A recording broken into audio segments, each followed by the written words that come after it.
Hello students, this is class 7th and now we are going to continue our chapter number 5th, which is taken from chemistry, and the name is wastewater. Okay, so in the previous video of this chapter we already discussed a lot about the water and about the polluted water and lot of these things. Okay, so here we are going to start the alternate ways of sewage disposal. Okay, so how many types of the alternate way and what types of alternate ways to sewage disposal? That means students, देखिए कि जो छोटे छोटे गांव होते हैं, जो छोटे छोटे विलेजेस होते हैं या फिर छोटी सिटीज़ होती हैं, वहाँ पे सेप्टिक टैंक्स नहीं होते हैं या फिर सीवेज सिस्टम वहाँ पे नहीं होता है कि बड़ी बड़ी मतलब जो नालियाँ हैं वो बनाई जा रही है, क्योंकि वहाँ पे तो जो सराउंडिंग जो पीपल्स है वो ऑलरेडी कम होते हैं, है ना। मेजोरिटी जो है वो कम है, तो इतने बड़े बड़े जो टैंक्स है, सीवेज टैंक्स है, वो बनाने से कोई फ़ायदा नहीं है। तो भाई उन लोगों का जो वेस्ट है, वो जो वेस्ट वाटर है, या वो कहाँ पर हम लोग डिस्पोज करेंगे, बात ये आ जाती है। तो उसके लिए अल्टरनेट वेज बनाए गए हैं। ओके, सीवेज डिस्पोजल के, जहां पर एक घर है, दो घर है, उसके लिए भी कुछ अल्टरनेट वेस्ट तो होना जरूरी है ना, क्योंकि वेस्ट तो वहां से भी निकल रहा है, जो वेस्ट वाटर है वो तो वहां से भी निकल रहा है। डन। तो इसके लिए कौन कौन से अल्टरनेट वेज है वो हम लोग यहाँ पे देखने वाले हैं। फर्स्ट थिंग जो हम लोग देखेंगे, we will see the first is septic tank, second is chemical toilets, and third आ जाता है vermi composition toilet. Okay, so first हम लोग देखते हैं सेप्टिक टैंक। नाम से ही समझ में आ रहा है कि ये किसी तरीके का टैंक है जिसके थ्रू जो वेस्ट वाटर है वो चले जाता है। देन फिर उससे क्या बनाई जाती है, कुछ गैसेस बनाई जाती है और उसका यूज एज अ फ्यूल किया जाता है। तो ये भाई विलेजेस में होता है इस तरीके का यूज। डन। देखिए ये किस तरीके से जो काऊ है उसका वेस्ट मतलब जो जितना भी जो वेस्ट निकल रहा है वो डिकम्पोज किया जाता है और फिर उसका यूज किया जाता है as a fuel. Look this image. Okay, I think video में ये जो इमेज है वो क्लियरली नहीं शो हो रही है, but you all of have a book. Okay, so you have to watch in your book. Okay, so now I am going to read, continue. It is an underground tank built around the house to dispose of household waste. The waste follows into the tank. The sludge settles at the bottom while lighter waste flows out through the pipes and soaked by the soil around. तो भाई होता क्या है कि यहाँ के जो गांव के लोग हैं या जो विलेजेस के लोग हैं या छोटी सिटी के लोग हैं, एक ऐसी पाइपलाइन बना देते हैं जो एक सॉइल तक के जाती है, जिससे क्या हो जाता है, वो जो सॉइल है उसे क्या कर लेती है, सोक कर लेती है। The bacteria growing in the tank decompose the sludge to certain extent. Septic tanks are suitable for the areas where there is no sewage system. तो इस तरीके से ये एक अल्टरनेट यूज है सीवेज डिस्पोजल का। स्मॉल विलेज और cluster of homes can build up a common septic tanks and modify it, collect human and animal waste. The waste can follow into the tank in covered drains. In the septic tanks, the microorganisms break the waste and produce the biogas, which can be used as a fuel or even to produce electricity. तो भाई देखिए कितना अच्छा use किया जाता है waste से, इससे बायोगैस बना दी जाती है और इससे लाइट जला दी जाती है। Okay, so this is the best way to use the waste. Okay, सबसे महंगी चीज बन रही है भाई इससे, है ना, इलेक्ट्रिसिटी बन रही है, और सेकंड बन रहा है हमारा बायोगैस, जो आज के डेट में सबसे ज्यादा कॉस्टली है। ओके, ये दोनों जिसके पास जो वेस्ट से निकल रहे हैं, तो वो पर्सन तो काफी ज्यादा रिच हुआ। Okay, this is the part of just joking, I am joking only. So ये सेप्टिक टैंक बहुत अच्छा पार्ट है, जहाँ पे मतलब कि बहुत अच्छा वे है, अल्टरनेट यूज है, जहाँ पे जो वेस्ट है उसका यूज किया जाता है। देखिए जो बायोगैसेस है वो इस तरीके से भी बनाई जाती है, तो कितने अच्छे से हम लोग जो अल्टरनेट यूज कर सकते हैं एलपीजी गैस में भी। ओके, तो जो विलेजर्स होते हैं वो इस तरीके से कंप्लीट यूज करते हैं सभी थिंग्स का, ये हमें उनसे सीखना चाहिए। नेक्स्ट आ जाता है chemical toilet. This is really needful to read. Okay, तो मैं लाइन वाइज लाइन इसे पढ़ती हूँ। A chemical toilet uses chemical under its seat. तो भाई ये जो केमिकल टॉयलेट होता है ये सीट के नीचे, मतलब कि जो टॉयलेट सीट होती है उसके नीचे में बनाया जाता है। Chemical reduce the odour and partiality disinfect the solid waste. तो यहाँ पर ये जो केमिकल होता है, जो सॉलिड वेस्ट होता है, उससे क्या कर देता है, डिसइंफेक्ट कर देता है, मतलब कि इन्फेक्टेड नहीं होता है। This toilets are portable and of high cost, but ये जो टॉयलेट है भैया, ये बहुत पोर्टेबल एंड हाई कॉस्ट बनाई, मतलब कि बहुत ज़्यादा कॉस्टली होती है। Their storage capacity is less, but इसकी जो स्टोरेज कैपेसिटी होती है ना, वो लेस होती है। So the waste needs to be removed from the time to time. These are used in social gathering like marriage. तो ये इस टाइप के जो केमिकल टॉयलेट्स होते हैं ना स्टूडेंट्स, ये मोस्टली मतलब कि उस एरिया में बनाए जाते हैं जहाँ पे सोशल गैदरिंग वगैरह की होती है, या फिर जहाँ पर जैसे आप लोग बोल दे लॉन वगैरह हो गया, या फिर कोई भी वेन्यूज़ वगैरह हो गए, तो वहाँ पर इस तरीके के जो केमिकल टॉयलेट्स है वो बनाए जाते हैं, क्योंकि इसका यूज़ कभी कभार होता है। जस्ट बिकॉज ये यहाँ पर जो इसकी कैपेसिटी होती है ना वेस्ट स्टोरेज की, वो बहुत ज़्यादा लेस होती है। मतलब कि ये जो टॉयलेट है, अगर हम लोग इसको डेली यूज़ करेंगे तो वो जल्दी से क्या हो सकते हैं, फिल हो सकते हैं, और इससे इसका जो वेस्ट है उसको टाइम टू टाइम रिमूव करने की ज़रूरत होती है। सो बेटर है कि ये जो केमिकल टॉयलेट्स होते हैं, एक तो ये बहुत ज़्यादा कॉस्टली होते हैं, सेकेंड चीज़ में स्टोरेज कैपेसिटी बहुत ज़्यादा लेस होती है। सो बेटर है कि इसे इस ऐसे एरिया में बनाया जाए जहाँ जिसका यूज़ बहुत रेयर हो। डन। तो इसका सबसे बेस्ट एग्जांपल है, उसे लॉन वगैरह में रख दिया जाता है, क्योंकि उसका यूज़ कभी कभार होता है। फिर आ जाता है वार्मी कंपोजिशन टॉयलेट। अभी वही वार्मी कंपोजिशन टॉयलेट क्या होता है, लुक दिस इमेज, इस इमेज को देखते हुए हम कुछ समझ सकते हैं, ठीक है। Otherwise I am going to read. Recently vermi composition toilet have been developed in India. ये जो वामी कंपोजिशन टॉयलेट है, ये इंडिया में भी डेवलप हो चुका है। It is an innovative design where the earthworm are used to decompose human waste into the compost। तो यहाँ पे जो अर्थवार्म है वो क्या करती है, डिकम्पोज करने लगती है जो ह्यूमन वेस्ट है उसको। यहाँ पे जो अर्थवार्म्स है इसे इसके अंदर में डाल दिया जाता है, ये सेप्टिक टैंक। फिर जितना भी जो वेस्ट है वो इसके अंदर जो जाता है, तो वो जो अर्थवार्म है उसको क्या कर देती है, ईट कर लेती है। It is odourless and uses the minimum amount of water and very hygiene to use. ये बहुत हाइजीनिक है इसका यूज़ करना।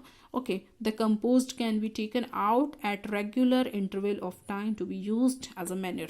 तो जो बचा हुआ एक टाइम के बाद जितना भी जो वेस्ट जब बाद में जो इसमें बच जाता है, तो वो जो अर्थ वॉर्म है वो क्या करने लगे, मतलब कि एज अ मैन्योर भी उसका यूज़ किया जा सकता है।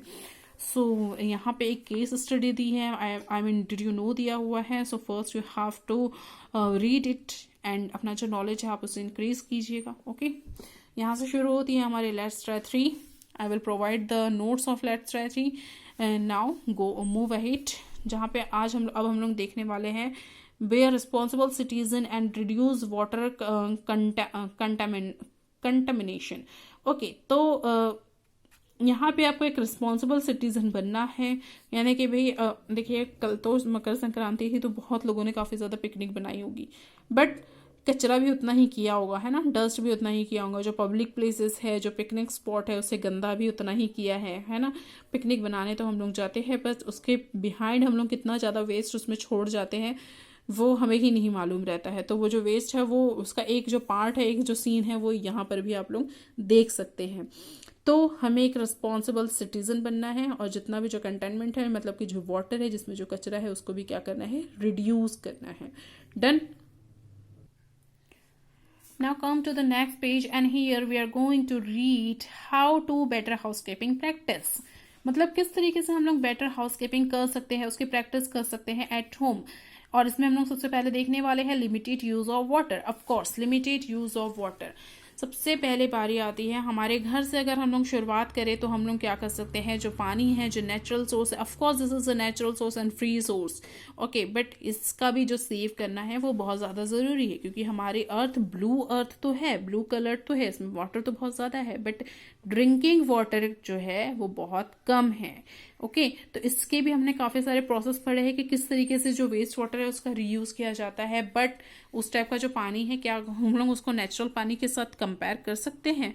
नहीं ना, ऑफ कोर्स। इसीलिए हमें ज़रूरत है जो वाटर है उसका लिमिटेड यूज़ करने की। किस तरीके से हम लोग यूज़ कर सकते हैं, देखिए यहाँ पे यूज़ लो कैपेसिटी फ्लश, मतलब कि ऐसे फ्लश का यूज कीजिए जिसकी जो कैपेसिटी है वो लो है, मतलब कि एक साथ बहुत ज्यादा पानी उसमें न जाता हो एक बार के फ्लश में। Do not waste water in day to day activity, मतलब कि बहुत ज्यादा पानी को वेस्ट मत कीजिए अपने डे टू डे की एक्टिविटी में। लेट सपोज जैसे आप लोग ब्रश कर रहे हैं तो आप लोग जो वॉशिंग मशीन जो बेस वॉशिंग है उसका जो नल है, उसका जो टैब है, उसको ज्यादा देर तक के ऑन न रखिएगा, है ना। तो काफी सारी चीजें हैं हम लोग मतलब कर सकते हैं जिसमें से हम लोग वाटर को सेव कर सकते हैं। Recycle and reuse water, recycle कीजिए। लेट सपोज अगर जो आप लोग यहाँ प्योरीफाई होगा तो प्योरीफाई में क्या होता है, सेकेंड साइड से जो वेस्ट वाटर है वो निकलने लगता है। तो बेटर है वो जो वेस्ट वाटर है उसका यूज आप लोग अपनी कार जो गाड़ी है, जो व्हीकल्स है, उससे धोने में कर लीजिए। प्लांट्स है उसमें वाटरिंग के लिए यूज कर सकते हैं, तो उसका रिसाइकलिंग मतलब कि उसका यूज कीजिएगा, उसे फेंकिएगा नहीं। कलेक्ट वाटर फ्रॉम आरओ, देखिए यहाँ पे वही चीजें लिखी है जो मैंने अभी आप लोगों को बताया। जो उसका जो वेस्ट वाटर है तो उसका यूज आप लोग वेजिटेबल्स होने के लिए, वाटरिंग प्लांट्स के लिए कीजिएगा। ओके, यहाँ पर भी वही पॉइंट्स दिया गया है।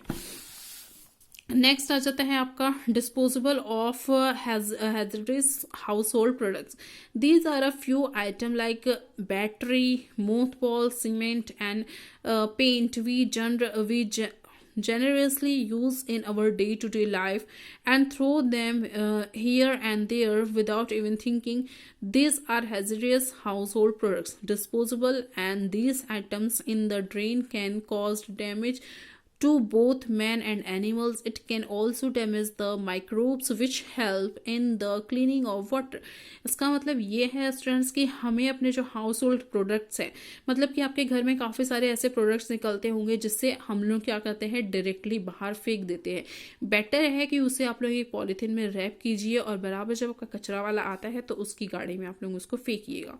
डन। आप लोग अगर इधर उधर उसको फेंक देते हैं तो उससे क्या हो जाता है, ये ह्यूमन के लिए तो प्रॉब्लम क्रिएट करता ही, साथ ही साथ एनिमल्स इससे सबसे ज़्यादा प्रभावित होते हैं। तो बेटर है कि आप जो ये जो disposal of hazards house hold products हैं उससे एक अच्छा यूज़ करके उसे अच्छे तरीके से डिस्पोज करिएगा। ओके, नेक्स्ट आपका आ जाता है disposal of use oil and fat. किस तरीके से जो डिस्पोजल ऑफ यूज ऑयल है एंड फैट है उसका यूज कैसे करें, मतलब कि उसे डायरेक्टली नाली में या फिर नल में ना बहाएं। ओके, उसे इकट्ठा करिए और उसको आप एक पर्टिकुलर डिक करके उसे थ्रो कीजिएगा। जिससे क्या होगा, जिससे जो आपका जो नल है उसकी पाइपलाइन चोक नहीं होगी, मतलब कि उसमें जो गंदगी है वो जमा नहीं होगी। डन। इससे जो आपका पाइपलाइन है वो फिल नहीं होगा। Okay, so you have to read this para line to line. Next आता है disposal of solid waste safely. जो जितना भी जो सॉलिड वेस्ट होता है आप उसे इकट्ठा कीजिए, उसे डायरेक्टली ड्रेन मत कीजिए, यहाँ पर वही बोला जा रहा है। ठीक है, डायरेक्टली ड्रेन करने से क्या होगा कि वो जो पाइपलाइन है वो चोक हो सकती है, डैमेज हो सकती है, और जो आपका जो घर की जो पाइपलाइन है या फिर जहाँ पर वो जो कचरा डिस्पोज हो रहा है वहाँ से वो जो पानी है वो क्या हो सकता है, कंप्लीटली वेस्ट हो सकता है। So you have to read this para too. Next आता है in lawns and garden use the manure and compost instead of chemical fertiliser as they are not loaded with chemicals, they helps to retain the fertility of soil. देखिए, हमें जो अपना जो garden है या जो लॉन है उसमें इस तरीके का भी मैन्योर मतलब कि खाद या कंपोजिशन का यूज नहीं करना चाहिए जो बहुत ज्यादा केमिकलाइज हो। हम लोग मोस्ट ऑफ द ग्रीनरीज या फिर बहुत ज्यादा फूलों के लालच में आके क्या कर सकते हैं, हाइब्रिड्स का यूज करने लगते हैं, केमिकल्स का यूज करने लगते हैं, जिससे क्या हो जाता है, ये जो सॉइल की फर्टिलिटी है स्टूडेंट्स वो क्या होने लगती है, खराब होने लगती है। तो हमें इन सब चीजों से भी बचना चाहिए। फिर आ जाता है मेंटेनिंग ऑफ सैनिटेशन। तो ये जो सैनिटेशन है इससे इसकी मेंटेनिंग करना भी बहुत ज़रूरी होता है। जहाँ पर जो पूरी गंदगी है वो जमा होती है, ओके, टाइम टू टाइम इसे मेंटेन करते रहें, इसकी क्लीनिंग करते रहें। डन। और बेटर है कि जो आपके जो टॉयलेट्स वगैरह रहते हैं उसमें बहुत ज़्यादा आप सर्फ या गर्म पानी का यूज़ ना करें, जिससे जो सैनिटेशन है ये ख़राब होना शुरू हो जाते। नेक्स्ट आता है डेफिकेशन इन ओपन। जो डेफिकेशन होता है that means in India thousands of people still defected in open in the unhygienic to have the containment all around us. They carry hazards, microbes. All these contaminants get washed in the water source and may cause waterborne diseases. Defecation in open का मतलब है students, as I already told you, कि अगर जो water है, जो sanitation है, अगर वो ओपन रहा तो कितने तरीके के जो माइक्रोब्स है वो उसमें पैदा होने लगते हैं, हैजर्ड्स है वो उसमें पैदा होने लगते हैं, और जो डिजीजेस है वो बढ़ने लगती है। तो ये हमने ऑलरेडी अपने प्रीवियस जो लेक्चर था इस चैप्टर का उसमें देख चुके थे। सो अगर आप लोगों ने वो नहीं देखा तो first you have to watch then come here. Okay, next आ जाता है cleaning at the public places. किस तरीके से हमें अपने पब्लिक प्लेसेस को क्लीन करना चाहिए। तो इससे आई डोंट थिंक कि मुझे लाइन वाइज लाइन पढ़ाने की ज़रूरत है। First you have to read carefully and while the reading, if you face any problem, so you can mention on the comment. Okay, so यहाँ पर होता है हमारा चैप्टर खत्म। यहाँ एंड लेट्स ट्राई 4 स्टार्ट होता है, and I will provide the notes of let's try 4। First you have to watch this video clearly, okay, and if you have any problem, any query, so without any hesitation you can ask me and mention on the comment. I'm stopping here. See you soon with the next part of this chapter. Okay, till then, take care. Bye bye.